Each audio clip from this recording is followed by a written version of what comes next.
7th of August, 1941, in the city of Calcutta, a man died.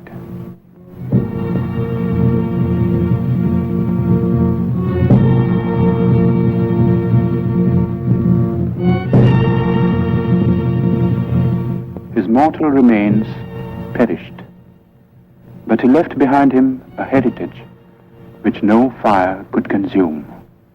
It is a heritage of words and music and poetry, of ideas and of ideals, and it has the power to move us, to inspire us, today and in the days to come. We, who owe him so much, salute his memory.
Founded in the year 1690 by an Englishman named Job Charnock, Calcutta, 100 years ago, was a thriving metropolis.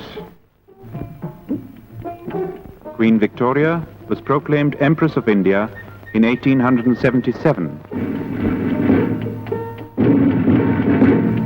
As the capital of India, Calcutta was the seat of the Queen's government.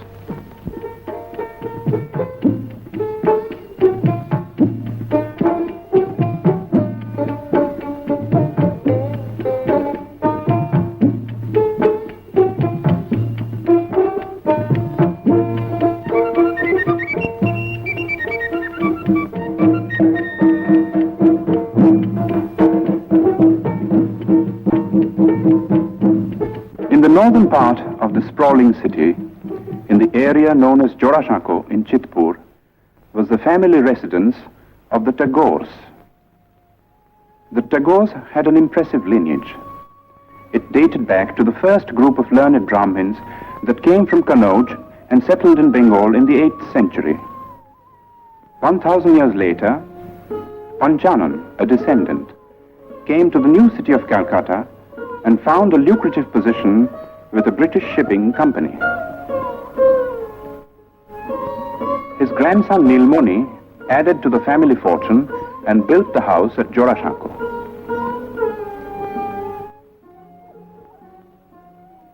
The peak was reached with Nilmoni's grandson, one of the most brilliant and colorful figures of the 19th century. Rabindranath Tagore combined cultured sophistication with a largeness of heart and a rare degree of business acumen. Coal, sugar, indigo, exports, banking, newspaper. There was no end to his enterprises, and he succeeded in all. If his earnings were fabulous, so were his spendings.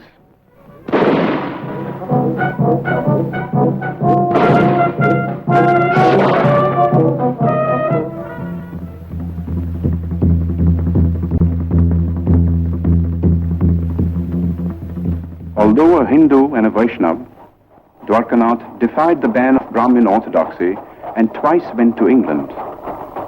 There he had an audience with Queen Victoria, discussions with Gladstone, and dinner with men like Dickens, Thackeray, and Max Muller.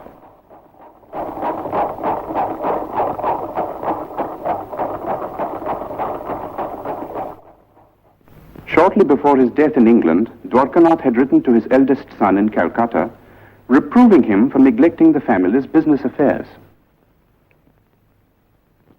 For some years past, young Rabindranath had been developing tendencies which might well have distressed his father. It began in a burning cart.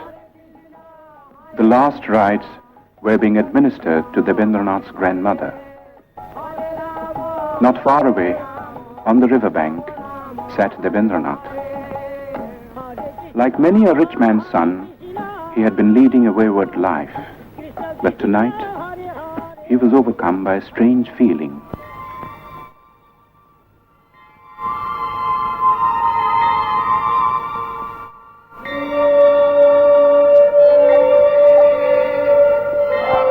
Worldly possessions seemed to lose their meaning for him.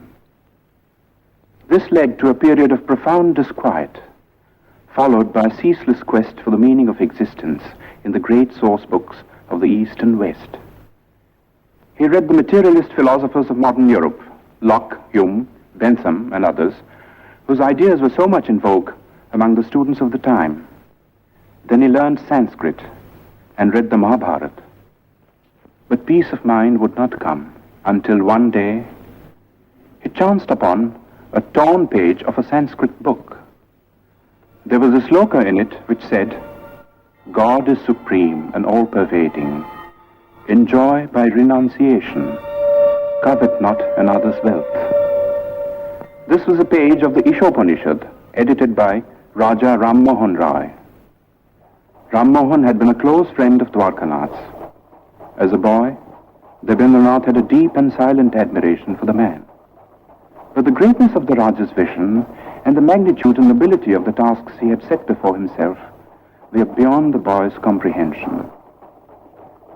Ram Mohan lived in times when India's spiritual heritage was being submerged in ritual and superstition.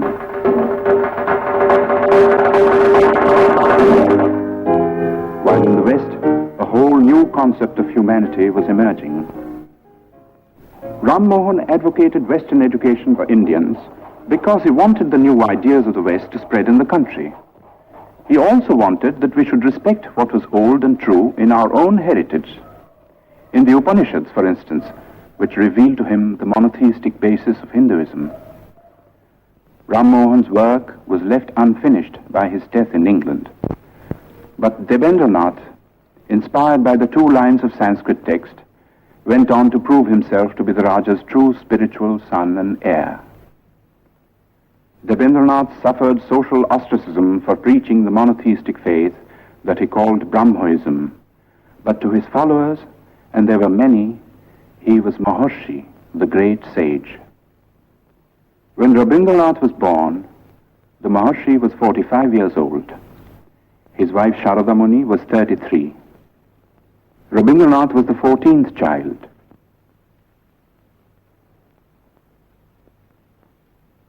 The eldest was Dijendranath, poet, philosopher, mathematician. Second son Satyendranath translated the Gita and Meghdut in Bengali verse and became the first Indian member of the Indian Civil Service. The fifth son Jyotirindranath was a born musician, translated Moliere and Sanskrit dramas into Bengali, and wrote and staged some of the most popular Bengali plays of his time. Among the daughters was Sharna Kumari, the first woman novelist and the first woman to edit a journal in India. Indeed, it was a household which hummed with artistic activity.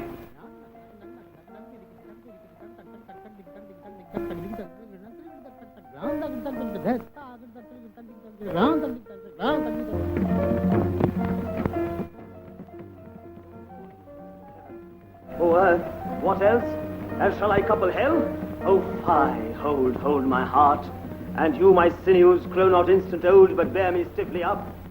Remember thee? For Roby, the time hadn't yet come to participate in the activities of the elders. Going out in the street was forbidden too, and this was indeed a pity, for nothing seemed more fascinating to the boy than the world outside.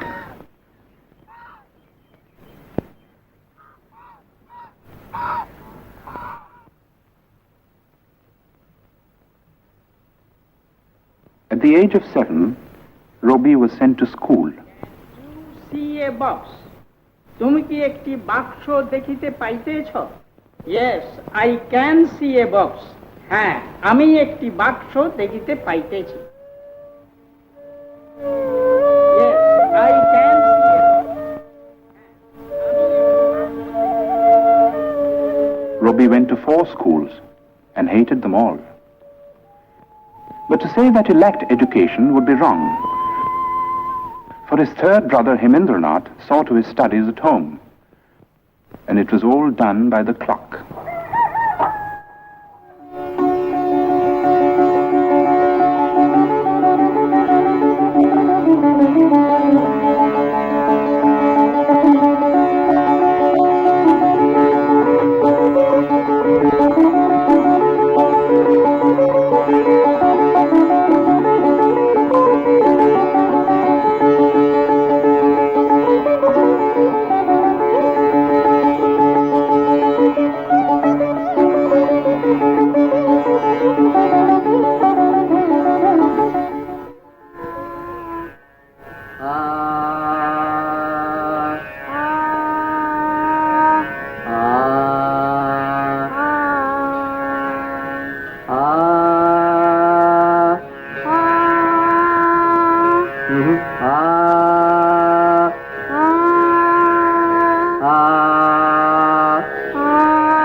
When Robbie was 12, Rabindranath went on a trip to North India and took the boy with him.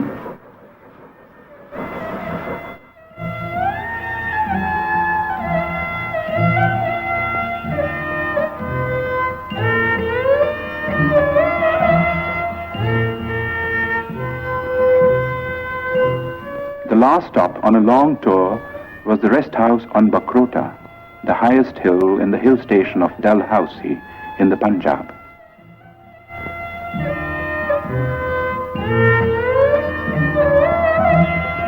Robbie was told by his father to roam about on his own.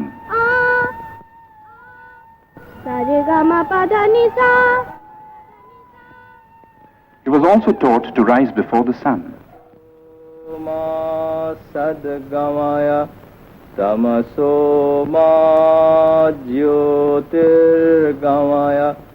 And to handle money and keep accounts.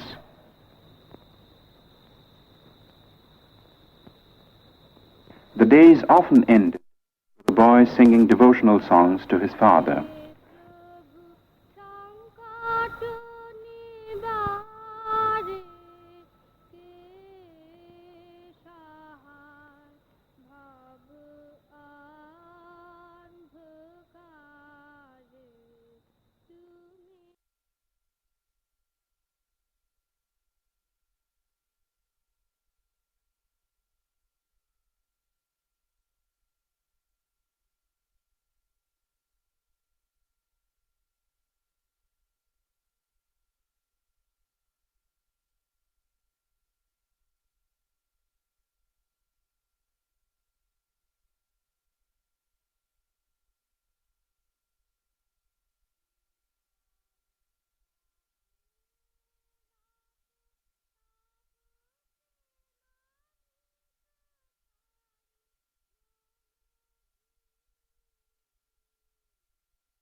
Robbie was 13 when his first book of verse, Kobi Kahini, came out. When Robbie was 16, Rabindranath brought out a literary magazine called Bharati, and Robbie found an admirable platform for his literary activities. The essays included pieces on European poets like Dante and Petrarch, whose acquaintance Robbie had made in Ahmedabad, in the library of his elder brother Satyendranath. Satyendranath's wife, Ganadhanandini, who was staying in England with her 2 children, was a remarkable woman who had been persuaded by her husband to come out of orthodox seclusion. Robbie set out for England in the summer of 1878 and joined Ganadhanandini in Brighton. If the plan was to provide the boy with a proper education, it came to naught, for Robbie returned without completing his course of studies at the London University.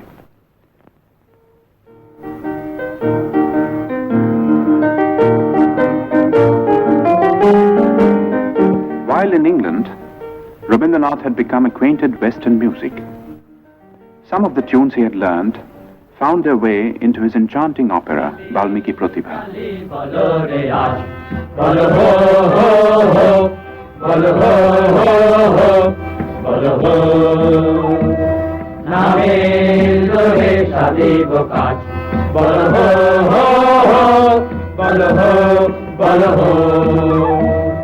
ওই ঘোর মাত্রকার নিত্য রঙ্গ মাঝারে ওই লক্ষ লক্ষ যক্ষ লক্ষ ঘের শ্যামারে ওই লক্ষ পট্ট কেশ অট্ট অট্ট হাসে রে হা হা হা হা হা আরে বল রে শ্যামা মায়ের জয় জয় জয় জয় জয় জয় জয় জয় জয় জয় আরে বল রে শ্যামা মায়ের জয় জয় জয় আরে বল. There were other tunes, however, which came from classical Indian ragas, used for the first time in an operatic context.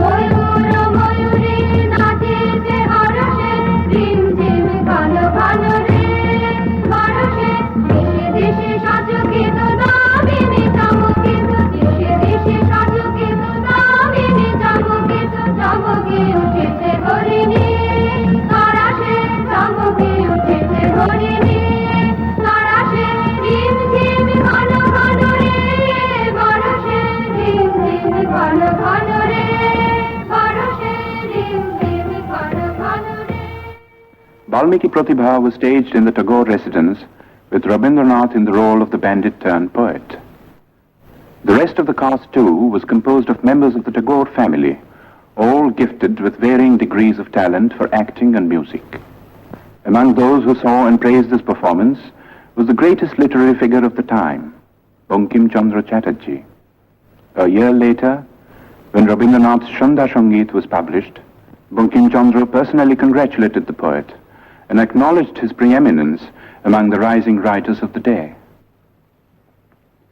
Of all the members of Robi's family, two were closest to his mind and heart. They were Jyotirindranath and his wife. Kadambari Devi was 2 years older than Robi. She was his best friend and severest critic.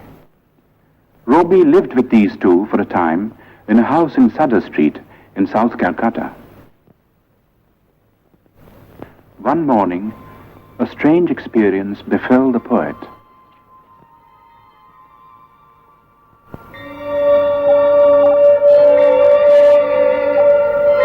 One day, while I stood watching at early dawn, the sun sending out its rays from behind the trees, I suddenly felt as if some ancient mist had in a moment lifted from my sight, and the morning light on the face of the world revealed an inner radiance of joy.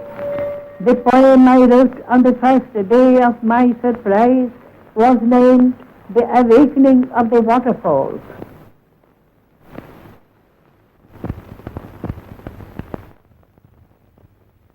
At the age of 22, Rabindranath married Bhavatarini Devi. The old-fashioned name was later changed to Mrinalini. 2 months before the wedding, Rabindranath had received a letter from his father in which he was asked to prepare himself to look after the family estates. After a period of initial training in the estates offices in Calcutta, Rabindranath found himself in the very heart of rural Bengal, in the region around the river Padma. With a worldly wisdom unusual in a poet, but characteristic of the Tagores, Rabindranath in later life set about in a practical way to improve the lot of the poor peasants of his estates, and his varied work in this field is on record. But his own gain from this intimate contact with the fundamental aspects of life and nature, and the influence of this contact on his life and work, are beyond measure. Living mostly in his boat and watching life through the window, a whole new world of sights and sounds and feelings opened up before him.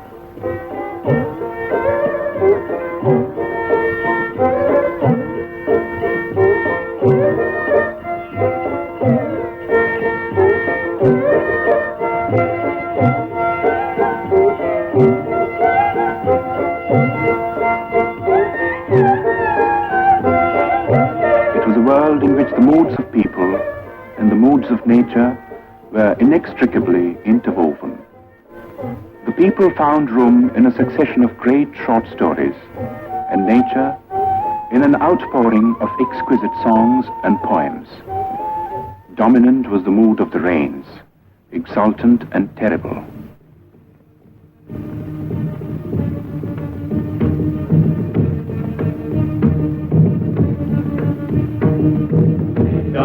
मंदिर डामर गुरु गुरु खालो मेघेर गुरु कुटिल कुंजित whole रोमांचित बन बनांतर हृदय मंदिर डामर गुरु गुरु तुलिल चंचल भोग हिंदले नीलाल सामने से नदी तीरे हृदय मंदिर डामर गुरु गुरु सघन भाषण शब्द मुखरित वाद खजगित दत्त सार्वरी सघन भाषण शब्द मुखरित वाद खजगित दत्त सार्वरी मालवी बालरी प्रभाय बालव फलन कालरे कानन संकेत चिल्ले संकेत हृदय मंदिर डामर गुरु गुरु कालो मेघेर गुरु कुटिल कुंचित होल रोमांचित. In 1901, Rabindranath was 40 years old. His already enormous output of poems and plays had been gathered in one big volume. It comprised 21 books and included Shonarturi, his first masterpiece. The same year, 1901, marked an event of a somewhat different nature. In Bolpur, in the district of Birbhum in West Bengal, Rabindranath had acquired some property in 1862, 1 year after Rabindranath was born. The property was made over to a board of trustees, and the deed specified that the place was to be used for meditation on the supreme formless being. According to the Maharshi's wishes, a seat of prayer and a temple of worship had been built, and close to the temple, a residential house which was called Shantiniketan, the abode of peace. Rabindranath had been worrying about the education of his children and had decided to start an experimental educational institution in Shantiniketan. It was to be a school, but not like the schools that had been the nightmare of his own childhood.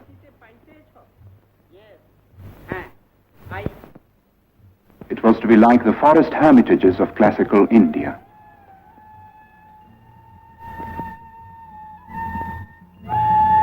But to bring it into being was not an easy task. For one thing, it cost money. Rabindranath was obliged to sell, among other things, the copyright of his books. His wife added her bit by selling her wedding ornaments. 2 months after the school was opened, she was taken ill. 3 months later, at the age of 29, she died. For Rabindranath, it was the beginning of a series of personal tragedies. 9 months after his wife's death, his second daughter Renuka passed away. The hardest blow of all came 4 years later. Youngest son Shomindro took after his father in many ways. He was only 13 when he fell a victim to cholera. It was in the midst of these bereavements that Rabindranath participated in one of the greatest political upheavals in the history of India. In December 1903 was published the decision of India's Governor-General Lord Curzon to split up Bengal into 2 provinces. The idea was to create a separate province with a Muslim majority, which would induce a rift between the two main religious groups and avert the possible growth of a united front against the government. But in proposing the partition, Curzon merely fanned the flame of patriotism that had been smouldering in the minds of certain visionaries all through the period of the Renaissance in Bengal. These men now came to the fore and led the millions to rise in protest.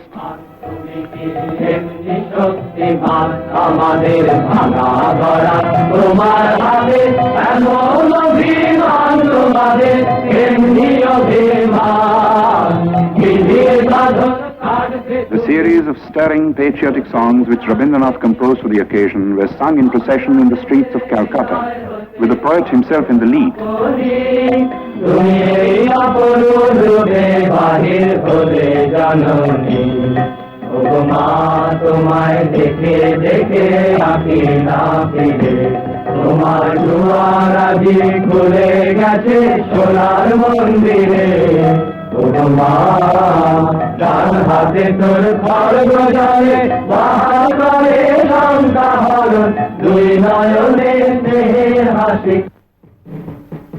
On October 16, 1905, the partition became an accomplished fact.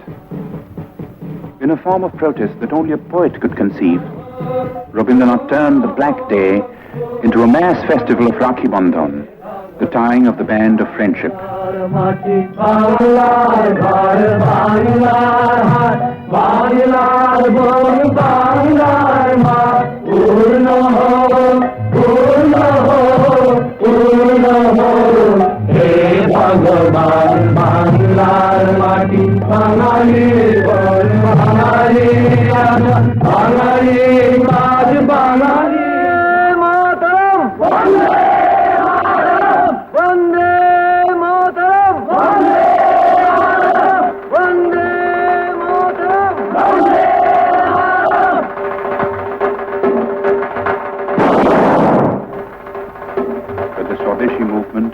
Fated to grow and assume a character which was not possible to foresee in its early stages. While admitting the bravery and patriotism of those who killed or were killed in a reckless bid for freedom, Rabindranath could not condone terrorism. He stated his credo in clear terms. The path of violence was not for India. Good could come only out of constructive work carried out in a spirit of tolerance. He had himself followed up his retirement from the political scene by devoting himself to the work of rural welfare in his estates. And there were other activities too. He was teaching at school, editing journals, and engaging himself in every conceivable form of literary activity.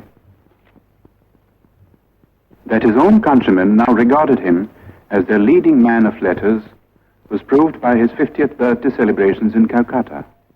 Sponsored by the Bengal Academy of Letters and attended by thousands, it was a unique occasion and the first time that such an ovation had been given a literary man in India. But to the outside world, Rabindranath was still an unknown name. The object of Rabindranath's visit to England in 1912 was to study the educational methods of the West and also to acquaint the West with his own work at Shantiniketan. He happened to carry with him on this occasion a notebook containing his own English translations of some of his songs, mainly from Gitanjali. He showed these translations to the English painter William Rothenstein, who had met him on an earlier visit to India. Rothenstein was so impressed that he sent a copy of the translation to the well-known Irish poet Yeats. In introducing the poems to a gathering of English writers and intellectuals, Yeats said, "I know of no man in my time who has done anything in the English language to equal these lyrics. Even as I read them in this literal prose translations, they are exquisite in style and thought." Gitanjali was published in England in the same year. There has rarely been another instance of a poet gaining world fame in like manner. The Nobel Prize came in 1913 and the knighthood in 1915, while war was raging in Europe.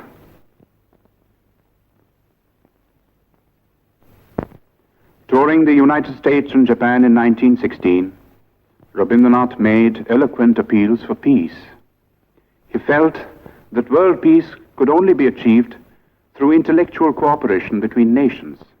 He said, "The call has come to every individual in the present age to prepare himself and his surroundings for the dawn of a new era, when man shall discover his soul in the spiritual unity of all human beings." Pursuing this noble idea of international cooperation, Rabindranath gave the school at Shantiniketan a new status and a new name, Yatra Vishwam Bhavati Ekaniram, where the world becomes a single nest. This was the motto of the Vishwa Bharati. It was inaugurated on the 24th of December, philosopher Brajendranath Sheel presiding. Rabindranath made over the entire Nobel Prize money towards the building of this university. While peace had been restored in Europe, in India there was unrest. The Rowlatt Bill, designed to suppress all political movements, dashed India's hopes of gaining the self-government that the British rulers had kept promising through the war years. Dominating the Indian political scene at this time was Mohandas Karamchand Gandhi, who, as a barrister in South Africa, had fought for the rights of the Indians living in that country. As a protest against the Rowlatt Act, Gandhi launched a movement of passive resistance. But the masses misinterpreted the movement, and following a rumor of Gandhi's arrest, violence broke out in many parts of the country. As a result of this, the government started taking repressive measures out of all proportion to the magnitude of the violence.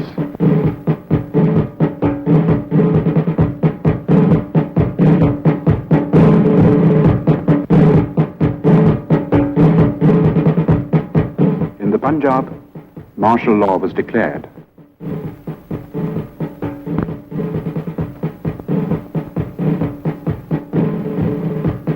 In charge of the troops at Amritsar was Brigadier General Dyer.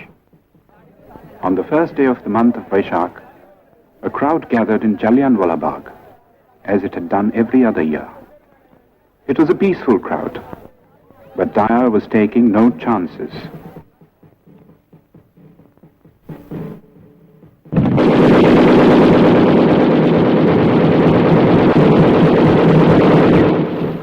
News of the Amritsar incident was suppressed by the government, but details filtered through to other parts of the country, and even to the abode of peace.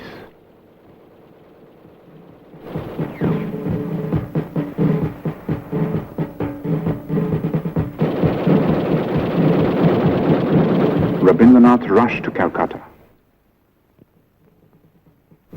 But the Defence of India Act was still in force, and no leaders would support him in a plea for a meeting of protest.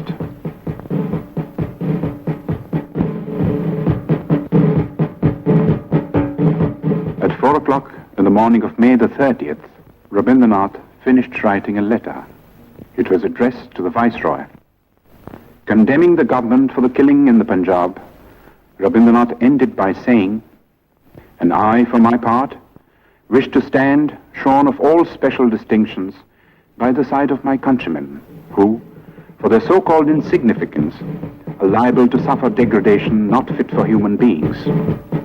And these are the reasons which have painfully compelled me to ask Your Excellency to relieve me of my title of knighthood."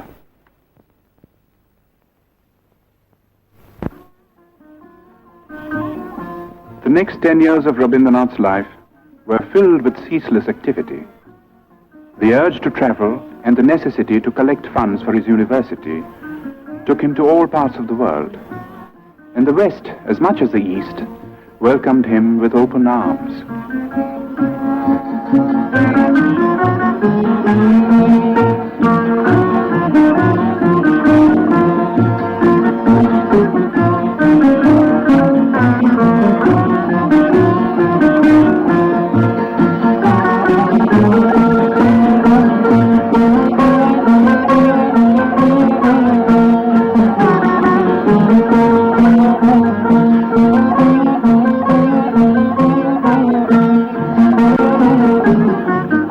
Wherever he went, he spread the message of peace and stressed the importance of intellectual cooperation between nations.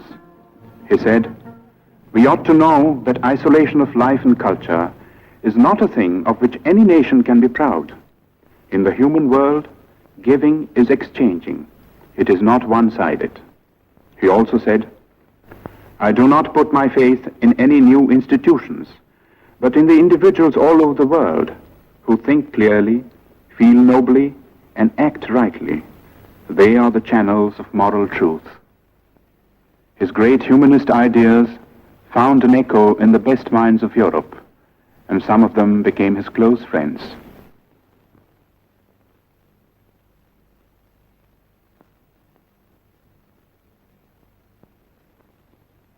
In the meanwhile, the institution at Shantiniketan had come a long way from its modest beginnings. Its scope for studies had greatly increased.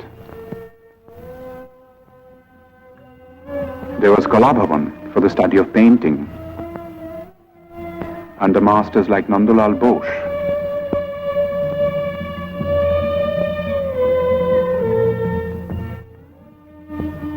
Who was himself a pupil of Rabindranath, the poet's nephew. The Sangeet Bhavan, which neglected no branch of Indian music, had also grown under Dinendranath, another nephew of the poet. Special provisions were made for conducting Oriental studies, and scholars came from all over the world, stayed to lecture, for research, to exchange ideas. Such men were Levy, Winternitz, Lesnie, Stenkonov. And there were some Europeans who did even more than that. Charles Freer Andrews, a missionary who was present at Yeats' reading of Gitanjali, and William Winstanley Pearson, who also met the poet in England, came to the ashram in its early days and stayed on until their death, working with a selfless devotion to the poet and his cause that few Indians could equal. Leonard Elmhurst was another Englishman whom Tagore had met in America. He was drawn by the poet's personality, came over to Shantiniketan, and took charge of the School of Rural Handicrafts, another of Rabindranath's experiments, at Shurul, 2 miles from Shantiniketan. His last European tour began with a visit to Oxford, where he delivered the series of Hibbert lectures, which were later published as The Religion of Man. It was also on this last trip that Rabindranath went to Soviet Russia for the first time.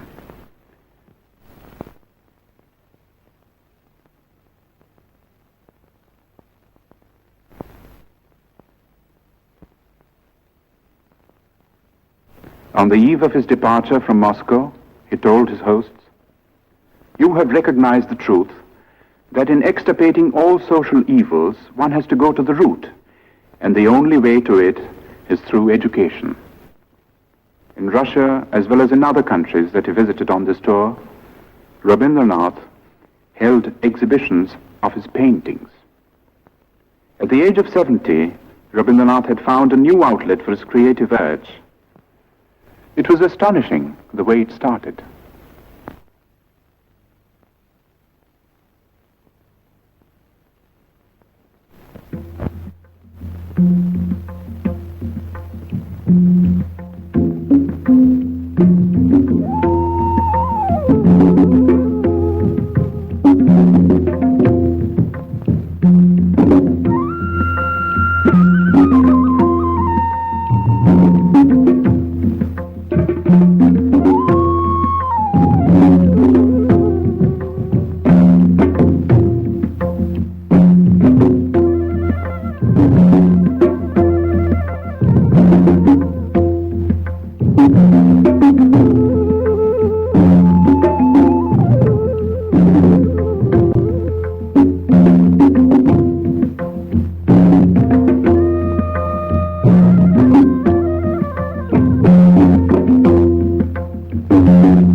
In 1931, the leading citizens of Calcutta united in an appeal to observe the poet's 70th birthday.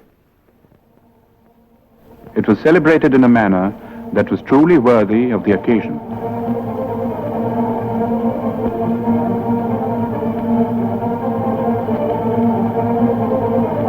The Golden Book of Tagore was a testimony to the love and reverence that the intellectuals of the world bore for Rabindranath. Its sponsors consisted of 3 Europeans and 2 Indians. There was Romain Rolland from France, Albert Einstein from Germany, the poet Kostas Palamas from Greece. The Indians consisted of the scientist Jagadish Chandra Bose, who had been the poet's closest friend for 40 years. The other Indian was Mahatma Gandhi. In physical appearance, in personal habits, and in general outlook, the two differed considerably. At several moments of crisis in India's political history, the two had disagreed over the course of action, but these were on the surface. Their deeper affinity transcended all occasional barriers.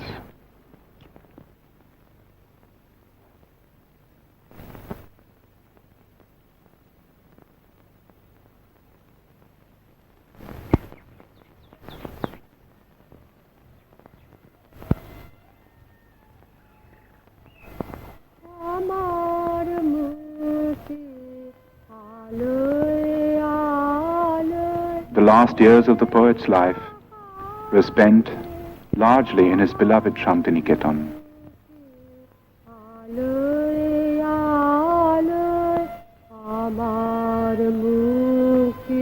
He had a choice of small houses built for him, for he never liked to stay in the same house or even in the same room for long.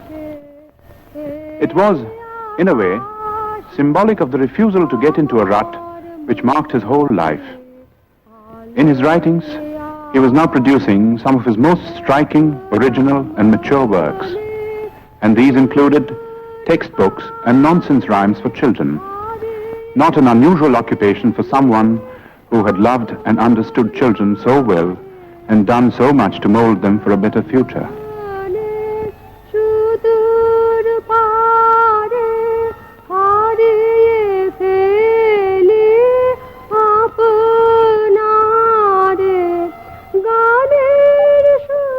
His health was failing, but calls of duty, which he was ever ready to answer, gave him little rest.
On the 7th of May, 1941, Rabindranath was 8 years old.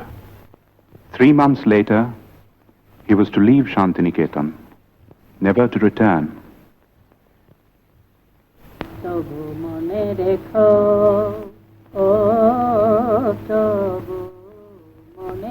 He would be taken to his ancestral house in Calcutta, fatally ill. In this house, once upon a time, a boy roamed the corridors. যদি দূরে যাই চলে তবু মনে রেখো।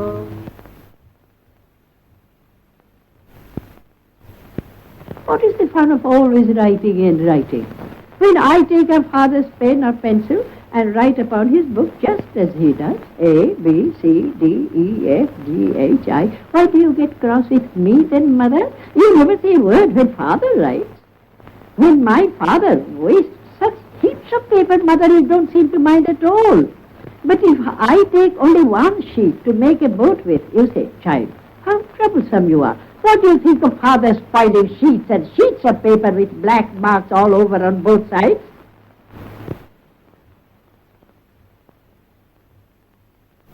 একদিন যদি খেলা থেমে যায় মধুরাতে তবু মনে রেখো, ও তবু মনে রেখো।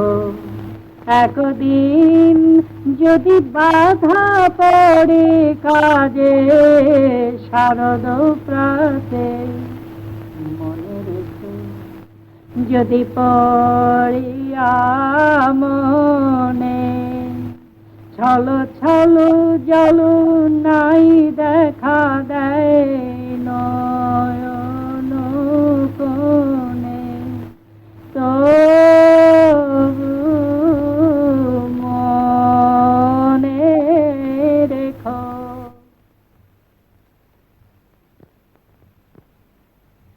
Rabindranath attended the 80th birthday celebrations in Shantiniketan in spite of his failing health. Today, for the occasion, he had composed a message, his last message to the world. It was called The Crisis in Civilization. It concerned itself with the state of the so-called modern civilization, a civilization that was being shaken to its very roots by barbaric wars of aggression.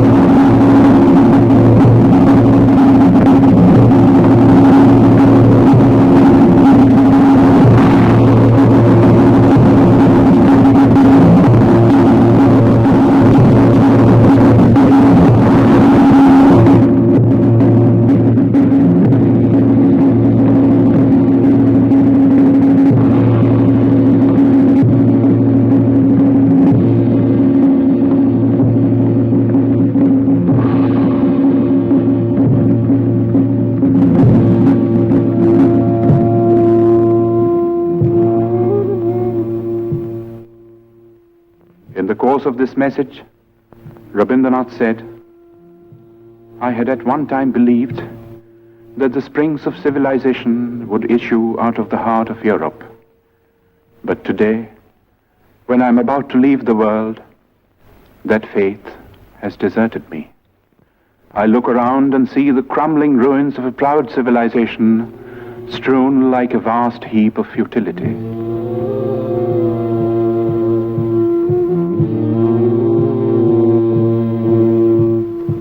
And yet, I shall not commit the grievous sin of losing faith in man.